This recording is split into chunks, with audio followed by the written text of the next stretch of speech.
세상에 떠도는 기묘한 괴담들. 첫 번째 이야기, 밤중의 연애. 얼마 전 어느 조촐하고 아담한 여관에서 묵었다. 그의 외곽에 있는 곳이라 찾아오는 사람도 적고 조용한 것이 마음에 들었다. 스태프들도 배려와 준비성이 좋고 뜰도 아름다울 뿐더러 방도 깨끗했다. 나무랄 것 하나 없는 훌륭한 여관이다. 산속에 있기 때문에 밤 늦게까지 놀 수 있는 곳도 없어 날이 바뀔 무렵이 되자 여관 안은 무척 적막했다. 일찍 잠자리에 든 나는 새벽 2시 넘어 왠지 모르게 눈을 떴다. 다시 잠을 청해도 잠이 오지 않아 문득 적막한 여관 안을 탐험해보자는 생각이 들었다. 문을 열자 복도는 불이 꺼져 어두웠고 비상구를 가리키는 초록색 등만이 한적한 복도를 비출 뿐이다.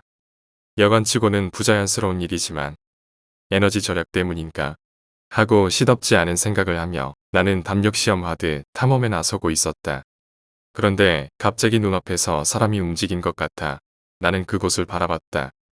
창문으로 들어오는 달빛 아래 다른 방 문 앞에서 뭔가를 하고 있는 여관 직원 아저씨가 보였다. 철컥철컥하고 작게 금소금이 들려온다. 설마 도둑질을 하러 방에 들어가려는 것인가 싶은 생각이 나는 숨어서 그 모습을 지켜봤다. 하지만 그는 문을 열려는 게 아니었다. 오히려 문에 작은 자물쇠를 걸어 잠그고 있었다. 왠지 보면 안 되는 것을 봐 버린 것 같다는 생각에 나는 그림자 속에 몸을 숨기고 가만히 서 있었다. 열쇠를 다 잠근 것인지 아저씨가 내 쪽으로 걸어온다. 이 앞에 있는 건 내 방이다. 저 사람은 나를 방 안에 가둘 작정인가. 그렇게 생각하니 온몸이 굳었다. 뭔지는 모르겠지만 위험한 것 같으니 절대 발견되면 안 된다는 생각에 필사적으로 숨을 참았다. 하지만 내 옆을 지나가는 순간 아저씨는 너무나도 쉽게 나를 알아채고 말았다. 아저씨는 몹시 당황한 얼굴로 손목시계를 보더니 어쩔 수 없네. 같이 좀 와주세요. 라며 나를 억지로 끌고 어딘가에 데려가려 했다. 놀라 도망치려 했지만 곧 다른 직원 몇 사람이 다가와 나를 둘러쌌다. 그중 한 사람이 토치를 손에 든 채 무사히 돌아가고 싶으면 절대 소리를 지르지 마셔야 합니다. 라고 말했기에 어쩔 수 없이 나는 잠잠히 끌려갈 수밖에 없었다. 도착한 곳은 연회장이었다. 불이 모두 꺼진 어두운 여관임에도 그곳만은 모든 불이 전부 켜져 있었다. 여관 직원들과 현지 주민 같은 사람들이 잔뜩 모여 있었고 테이블 위에는 지역 특산 요리 같은 게 잔뜩 놓여 있어서 언제라도 연회가 시작될 수 있게 준비가 끝난 것 같은 모습이었다. 대충 빈자리에 내가 앉게 되자 40대쯤 된 아줌마가 내게 다가왔다. 온이 나빴네요. 진정하고 있으면 괜찮을 테니 조금만 힘내요. 고지어 무서운 표정을 한 아저씨가 내 옆에 앉더니 강한 어조로 말했다. 연애가 시작되면 그저 즐겁게 먹고 마시기만 하게. 뭐 이미 즐거울 터이지만 도중에 새로 손님이 오더라도 그 사람을 신경 쓰면 안 되네. 신경이 쓰이면 차라리 보지 마. 다만 만약 보게 되더라도 부자연스럽게 행동해서는 안 되네. 결코 즐거운 분위기를 깨서는 안 돼. 한 해의 단원, 반드시 맞아야 하는 상대이니 절대로 무례를 범해서는 안 되는 거야. 이윽고 연애가 시작되었다. 아줌마들은 나를 배려하려는 듯 요리도 권하고 맥주도 따라주었다. 하지만 나는 요리를 젓가락으로 꾀작대는 게 고작이었다. 다들 표면적으로는 즐거워하고 있는 듯 했지만 무언가를 두려워하고 있다는 게 분명하게 느껴졌다. 괜히 잠에서 깨서 이게 뭔 일인가 하고 스스로를 자책하는 와중 갑자기 방 안 온도가 뚝 떨어진 것 같은 느낌이 들었다. 그와 함께 어두운 복도 저편에서 저벅 하고 발소리가 천천히 가까워 온다. 다른 사람들은 깨닫지 못한 척 하는 것인지 지금까지 이상으로 즐거운 듯 떠들고 요리를 먹고 있다. 긁어부스럼을 만들면 안 된다는 생각에 나는 맛있는 요리를 열심히 먹는 척을 했다. 곧 발소리가 바뀌었다. 나무로 된 복도에서 다다미가 깔린 연회장으로 올라온 것이다. 요리만 바라보고 있는 내 시야 한 구석에 두 개의 다리가 지나가는 게 언뜻 보였다. 곰다. 아니, 그보다는 어둡다는 표현이 어울릴 이상한 존재감의 다리였다. 아이나 여자 다리처럼 가늘지만 굉장한 무게감이 느껴졌다. 그것은 가로로 길게 놓은 테이블을 빙 둘러 걸어 내 대각선 정면 쪽에 가서 방석 위에 앉았다. 나는 접시 위의 요리를 어떻게든 먹으며 비명을 지를 것 같은 걸 어떻게든 참을 뿐이었다. 그리고 어느 순간 갑자기 답답하고 차가운 공기가 사라졌다. 나는 무심코 고개를 들었다. 주변에는 방금 전까지 어색한 웃음을 짓고 있던 사람들이 안도의 미소를 띄우고 있었다. 이제 끝났어. 라고 옆에 있던 아줌마가 말을 건네자 그제야 내 몸에서 힘이 풀렸다. 그 후 무서운 체험을 공유한 사람끼리의 진정한 연애가 시작되었다. 방금 전까지 무슨 맛인지도 모르겠던 요리를 맛있게 먹으며 서로 술을 나눴다. 이상한 체험을 공유했기 때문인지 그 자리에 있던 모든 사람들과 이상한 연대감이 들었다. 방에 걸려있던 자물쇠는 날이 밝기 전에 모두 회수한 듯했고 아마 숙박객 중에도 자신들이 밤 동안 갇혀있던 걸 알아차린 이는 없었을 것이다. 그러는 사이 어느새 아침이 밝았고 나는 방으로 돌아와 못다 잔 잠을 잤다. 눈을 떴을 때는 이미 해가 중천이었다. 방 밖으로 나와보니 아무 일 없는 평범한 보통 여관으로 돌아와 있었다. 규정 시간보다 조금 늦게 체크아웃했지만 여관 사람들은 너는 이제 우리 동료야. 언제라도 좋으니 다시 찾아와. 라며 다들 나와 배웅해줬다. 다들 내가 떠나는 것이 아쉬운 듯 진심으로 배웅해줬고 나 역시 그들과 헤어지는 게 안타까웠다. 이미 그들은 내 친구가 되어 있었다. 그 사건 탓에 강한 정이 생겨났던 것이다. 다만 그렇더라도 내가 그 여관에 갈 일은 두 번 다시 없을 것이다. 두 번째 이야기, 귓속말. 친구에게 들은 이야기입니다. 친구는 귀신을 본 적이 없었습니다. 당연히 귀신을 믿지 않았고 누가 귀신이 있다 해도 콧방귀만 낄 뿐이었습니다. 그런 어느 날이었습니다. 중학생이 된 친구는 가족들과 함께 여행 가는 것이 귀찮아져 혼자 집을 보고 있었습니다. 슬슬 가족들이 올 때가 되었는데라고 생각하며 방에 혼자 누워 TV를 보고 있었답니다. 친구는 평범한 주택에 살았는데 평소에 누가 벨을 누르면 자기 방 2층에서 대문을 한번 보고 나서 문을 열어줬다고 합니다. TV를 보는 중에 벨소리가 나서 가족들이 왔나보다 하고 평소처럼 대문을 봤는데 작은 누나와 누나 친구로 보이는 사람만 서 있었답니다. 누나의 친구로 보이는 사람이 즐거운 표정으로 누나에게 계속 귓속말을 하며 웃고 있었다 합니다. 친구는 문을 열어주기 전에 문득 무슨 말을 저렇게 즐겁게 할까 궁금해져 창문에 귀를 바짝 대고 엿들으려고 했답니다. 뭔가 멀리서 소근소근대는 말이 어렴풋하게 들려와 친구는 바짝 대고 집중했답니다.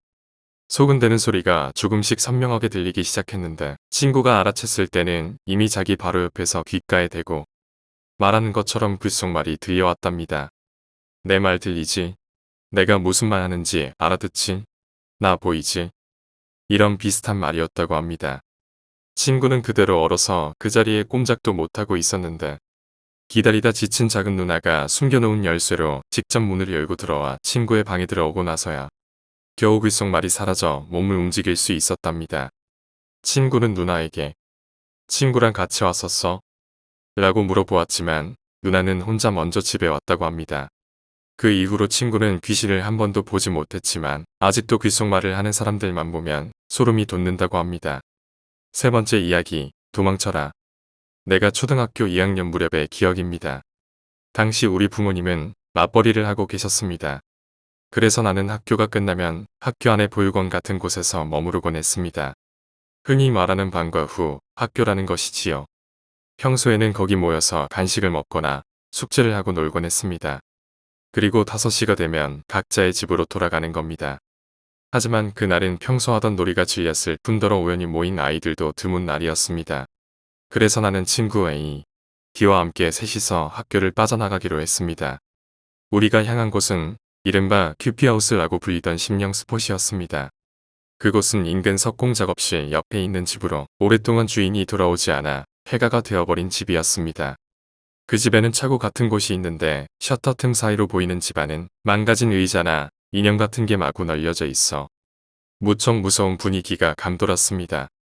시간은 오후 3시 30분. 우리는 옆에 있는 석공 할아버지에게 들키지 않도록 몰래 집 부지로 숨어들었습니다. 우리는 화단을 타고 담을 넘어 베란다를 통해 2층으로 올라갔습니다. 다행히도 창문은 열려 있어 순조롭게 안으로 들어갈 수 있었습니다. 집 안은 황무지였습니다. 그 모습을 보자 A는 겁에 질려 돌아가자. 선생님한테 혼날 거야. 라고 말하기 시작했습니다. 하지만 나와 B는 모험가가 된 것 같은 기분에 취해 점점 안쪽으로 발을 옮겼습니다. 우리는 2층을 전체적으로 한 바퀴 돌았습니다. 방은 모두 3개 있었습니다. 우리가 처음 들어간 방은 아무래도 여자 방인 듯 했습니다. 왠지 모르게 깨끗하고 사랑스러운 강아지 장식품 같은 게 놓여 있었습니다. 그 다음 방은 아기 침대가 놓여 있고 아기들이 좋아할 법한 장난감이 엄청나게 흩어져 있었습니다. 한눈에 봐도 큐피 인형이 많았던 기억이 납니다. 장난감은 다들 허름하고 무언지 알 수 없는 거무스름한 액체가 들러붙어 있었습니다. 마지막 방은 아무것도 없는 텅 빈 방이었습니다. 곧이어 우리는 1층으로 내려왔습니다. 거실은 분위기 있는 서양식으로 멋진 소파가 놓여 있었습니다. 아마 이 집에는 아기가 있었던 거겠죠. 아기용 책상이나 의자, 식기 같은 게 바닥에 마구 널려 있었습니다. 나와 비는 신나서 여기저기 뒤지고 다니고 있었지만 A는 비에 뒤에 달라붙어 떨고 있을 뿐이었습니다. 서재, 화장실, 부엌, 여기저기를 둘러봤지만 딱히 이상한 곳은 눈에 띄지 않았습니다. 그럼 슬슬 학교로 돌아가야 할 시간이니까 마지막으로 목욕탕만 보고 현관으로 나가자. 다음에 또 놀러 오면 되지. 그리하여 우리는 목욕탕을 보러 갔습니다. 욕조 앞 탈의실에 이르자 기가 혹시 모르니까 현관문은 열어놓고 오자 라고 말했습니다. 현관은 바로 근처였기에 우리는 문을 열어놓기로 했습니다. 바깥은 이미 어두워지기 시작할 무렵이었습니다. 그 집에는 시계가 없었기에 우리는 시간이 가는 줄도 모르고 있었던 것입니다. 목욕탕에 들어서자 무언가가 썩은 것 같은 지독한 냄새가 풍겼습니다. 과일이나 야채 같은 게 아니라 무슨 동물 사체가 썩은 것 같은 냄새였습니다. 토할 것 같이 심한 냄새였습니다만 나와 비는 어째서인지 더 무서운 일이 일어나도 된다는 생각을 하고 있었던 것 같습니다. 아마도 학교에서 영웅 대접받고 싶은 마음에서였을 겁니다. 최악의 경우에 이 중 누군가 죽어버려도 괜찮다고 생각하고 있었으니까요. A는 너무 무섭고 냄새도 난다며 목욕탕에 들어올 생각을 않았습니다. 기묘하게도 고작 한 걸음 차이인데 목욕탕 밖에 있는 A는 나오니까 아무 냄새가 안 난다고 말했습니다. 욕조에는 뚜껑이 덮여 있었습니다. 원래는 흰색 플라스틱 뚜껑이었을 테지만 이미 검은색으로 변색되었다고 할까. 2층에서 봤던 검은 액체 같은 게 묻어 있었습니다. 나는 비와 힘을 합쳐 열어보려고 애를 썼지만 너무도 무거워 시이 들리지 않았습니다. 뚜껑은 2개가 있었지만 양쪽 모두 열릴 기미가 보이질 않았습니다. 손가락을 뚜껑과 욕조 사이에 밀어 넣으려고 하는 순간 내 손톱 사이로 무언가가 비집고 들어왔습니다. 기분 나쁜 나머지 손을 떼보니 가늘고 짧은 머리카락과 긴 머리카락 두 가닥이 중지 손톱 밑에 꽂혀 있었습니다. 그걸 보자 나와 비는 무서워져 도망치기로 했습니다. 하지만 겁에 질린 모습을 보이는 건 부끄럽다는 생각에 우리는 애써 태어난 척했습니다. 이제 슬슬 질려가네. 하나도 안 무서우니까 돌아가자. 하지만 분명 열려 있었던 목욕탕 문이 어느새인가 닫혀 있었습니다. 우리는 A의 장난일 거라 생각해서 문을 향해 소리쳤습니다. 야, A, 이런 장난은 그만둬. 너 선생님한테 이른다. 하지만 A의 목소리는 들리지 않고 인기척조차 느껴지지 않았습니다. 목욕탕은 흐린 유리로 되어 있어서 사람이 밖에 있으면 실루엣이 보여 바로 알 수 있습니다. 하지만 문 밖에는 그 누구의 모습도 보이질 않았습니다. 시간이 차차 지나면서 우리는 점점 진심으로 두려워지기 시작했습니다. 결국 우리는 엉엉 울며 문을 두드리고 A에게 도와달라고 소리쳤습니다. 하지만 아무리 소리를 질러도 아무도 오지 않습니다. 결국 힘이 빠진 우리는 여기 있다 보면 누가 와서 도와줄 것이라는 희망을 품고 구조를 기다리기로 했습니다. 바닥에 쥐저앉아 욕조에 등을 기댄 채 문을 바라보며 기다렸습니다. 10분 정도 지났을까요? 비가 울기 시작했습니다. 이제 우린 틀렸다느니, 죽을 거라느니, A도 벌써 죽어버린 게 틀림없다느니 부정적인 말들을 마구 늘어놓았습니다. 그 순간 등 뒤 욕조에서 소리가 났습니다.